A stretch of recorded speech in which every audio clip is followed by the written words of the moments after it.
داداش سعید چطور میتونه همچین کاری کنه؟ بدون پرسیدن از ما چطور میتونه خونه رو بفروشه وقتی نصف این خونه سهم ما هم هست؟ و ما سهممون رو بفروشیم یا نه مربوط به خودمونه. ما چه بخوایم چه نخواهیم باید این خونه رو بفروشیم زینب. چرا باید بفروشیم؟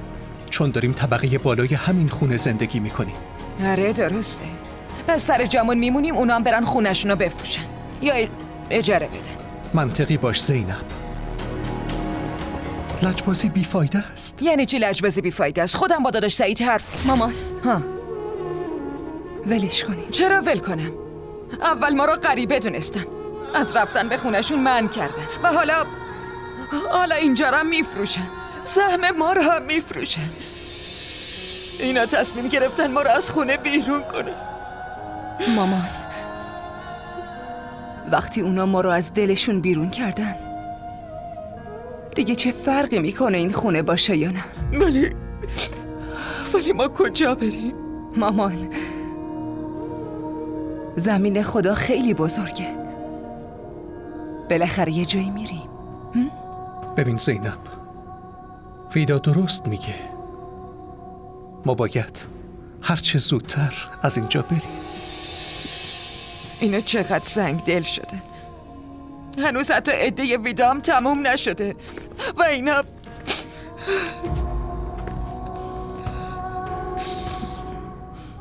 مامان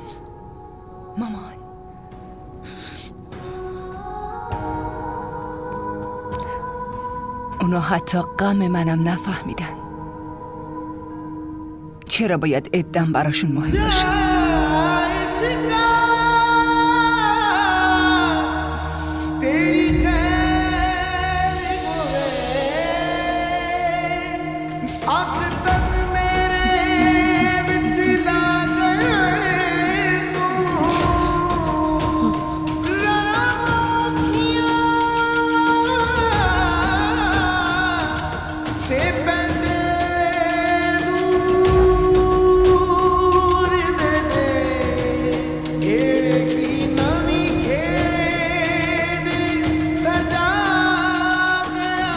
ببینین داداش، شما فرازو دارین که خدا عمرش بده، اون هم مراقبتونه و هم کنارتون، اما من دختر جوونم و بردارم و برم باهاش یه جای غریب.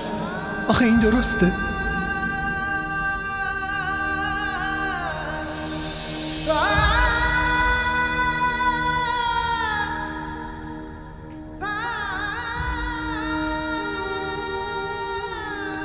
بفرمایید آقا، بفرمایید.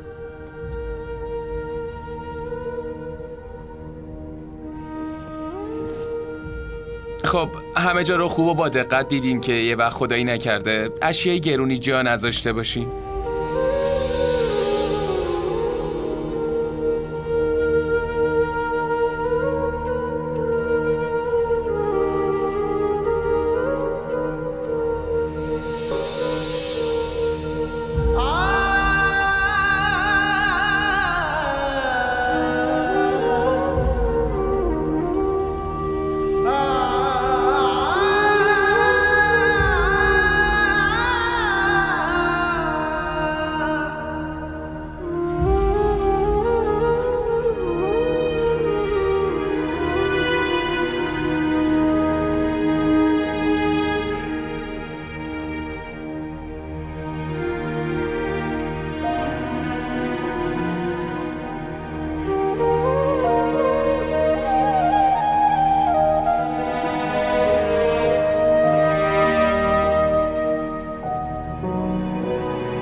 برای من